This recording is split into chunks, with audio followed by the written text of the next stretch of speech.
2022 refreshed Lexus ES. We're in the F Sport trim. This has a lot of bells and whistles in it, but we're going to find out how this vehicle is going to continue to carry the torch for the Lexus sedan lineup as it's shrinking. Rest in peace, GS. But now more than ever, the ES is in the premium spotlight because its brother, the Toyota Avalon, has been canceled for 2022. Let's see how good this new refreshed ES is. And as I'm backing out of this parking stall here, we have no 360 camera on this, and that's okay. We have a lot of other features. I mean, you can get this vehicle probably in the ultra luxury if you want the semi-aniline leather, the 360 camera, the panel roof. But this vehicle in the F Sport trim, you can find these with all sorts of different options and tiered out. This one is probably one of the highest tiered F Sports I've ever seen, and the reason is that this vehicle has heads-up display, which you don't need it because I don't find it particularly great. It gives me that 3D effect a lot of the times that I don't like. We have more features like heated and ventilated seats, heated steering wheel. We have the rear sunshade. I mean, these are all features you would expect to see in an ES. But this is an F Sport and this is a refresh. So what's unique with this particular model year and F Sport? Well, for 2022, all ESs now get a touchscreen. Lexus has moved the screen forward. Yes, you can still use the touchpad, but not for much longer, I would assume. I mean, the Lexus NX that's getting redesigned this year is getting the new Lexus interface, cutting edge technology. And the sooner I can get into my Android Auto in this vehicle, the better. The Lexus software is just so outdated, it's clunky.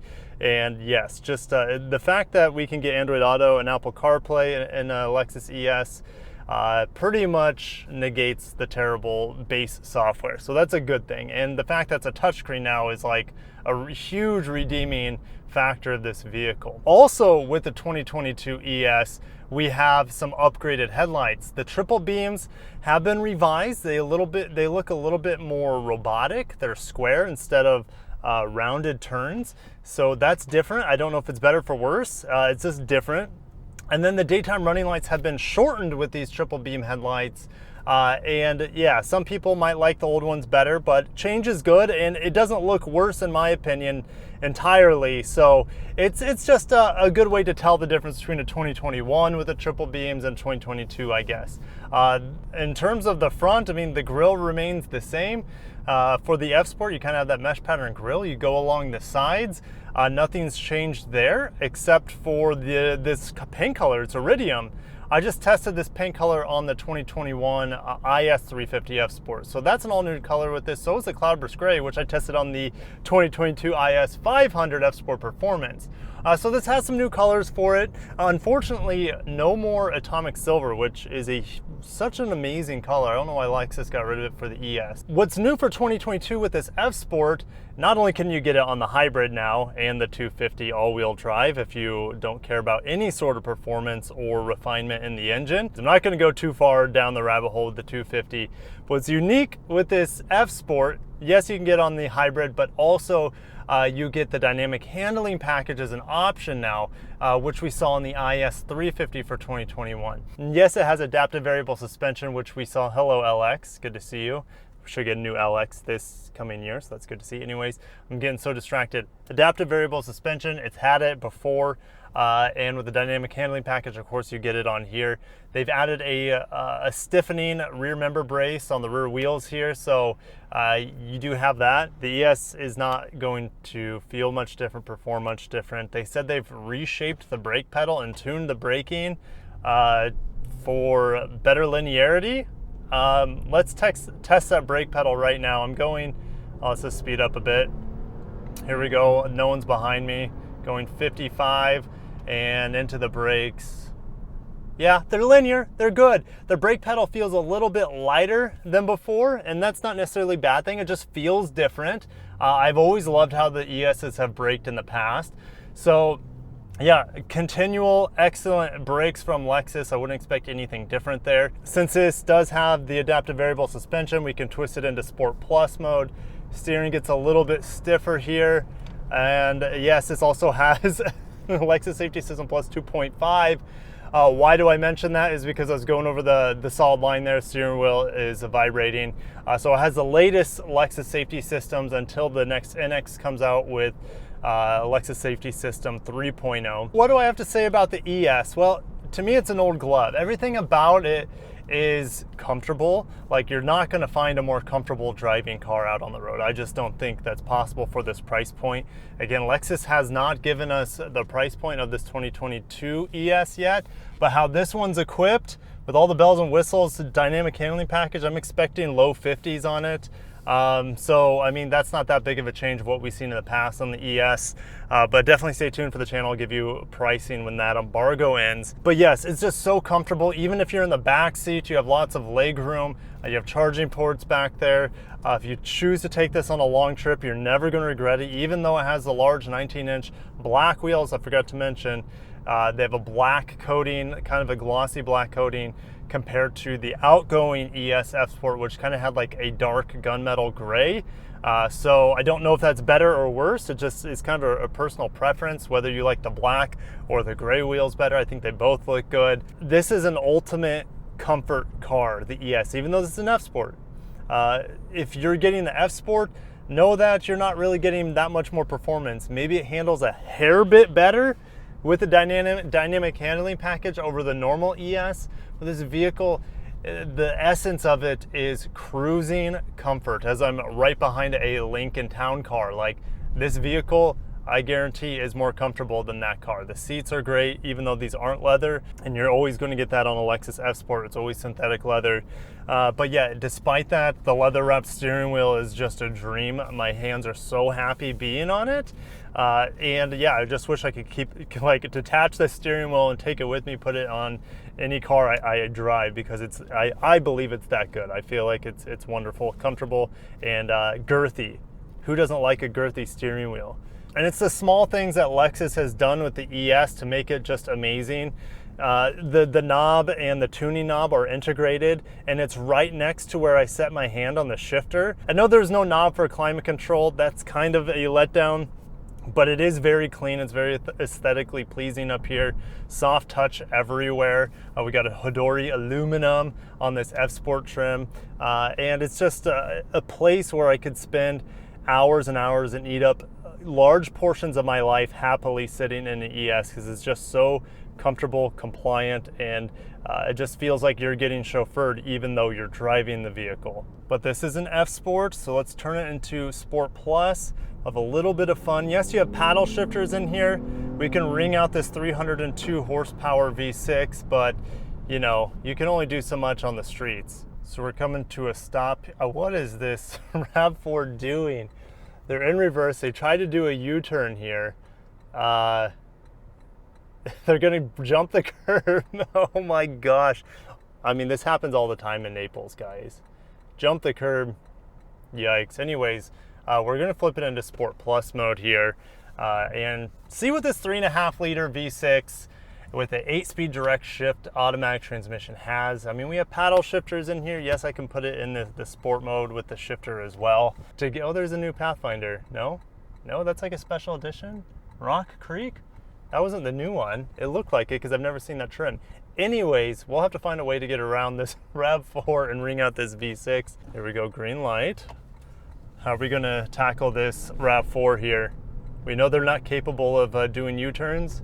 Outside lane, Ricky Booby, don't merge into me, and there's 70 miles an hour.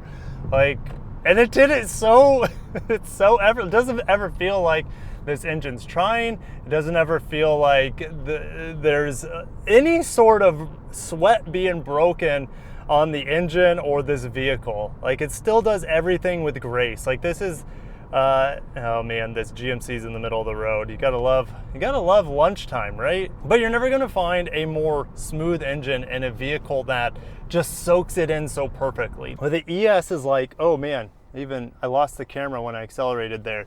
The ES is like a soft piece of tasty Italian bread. And the engine, this buttery smooth V6, is like butter just melting over the top of it.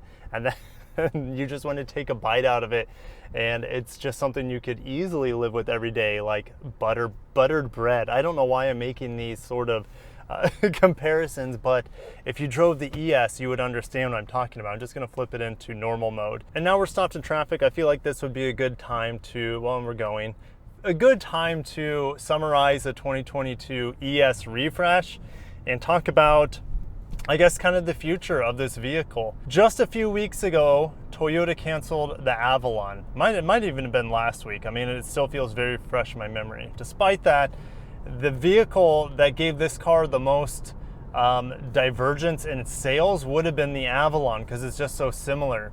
Very smooth, maybe not quite as comfortable. Materials aren't quite up to the level of the Lexus.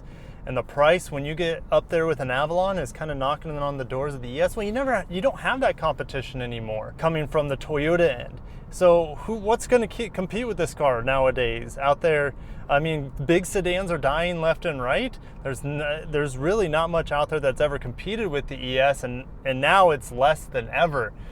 So I think the ES has a very bright future. People are dying to have a plug-in hybrid of this vehicle, or to have a fully electric version of the ES. I mean, the ES, like I've talked about this whole video, is just so smooth and comfortable. And the hybrid is even a smoother experience to some degree than this V6, just not when you push it to its limits. This V6 is definitely better in that regard. That hybrid, I wish, had a plug-in option. This car would be even more quiet, more smooth. It's so hard to imagine that that's possible, because this car just feels like it's nearly refined to perfection. But Lexus can still make it better. That's a cool Volkswagen bus. Lexus can still make it better by adding electrification in the future. They've shown a direct 4 electric all-wheel drive variant of this vehicle in testing. But we just have no word of it coming, and it's good that I got my B-roll, because it's starting to rain on this vehicle. Don't want to get those, water spots on the camera for you guys.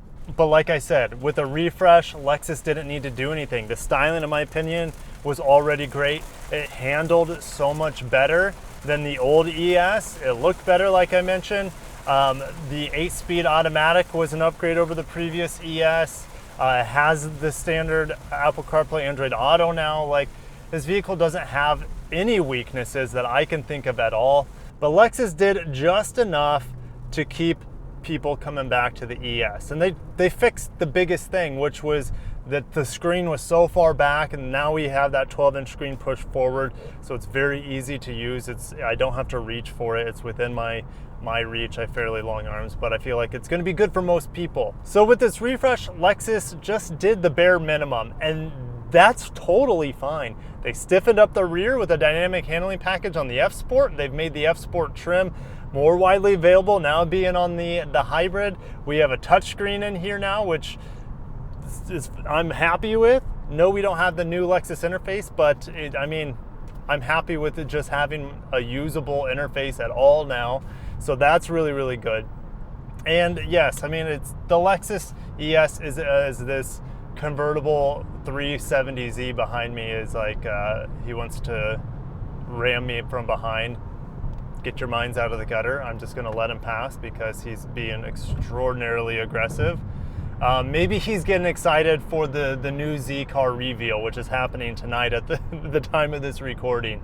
But anyways, yes, the new ES is absolutely phenomenal, but it's not much different than it was before, and that is a good thing. Lexus, you have a winning formula here. Just give us a plug-in hybrid of this, and I think the masses will have every single option that they want in this vehicle. So I'm gonna end it there. I'll see you guys down in the comments below. Definitely check back on the channel for pricing. But yes, the ES refreshed, good to go. Didn't need a lot of changes, but I'll see you guys down below. Smash the like button if you enjoyed today's quick review of the Lexus ES. Subscribe for more Lexus updates and reviews like this. Catch you in the next one. Peace out.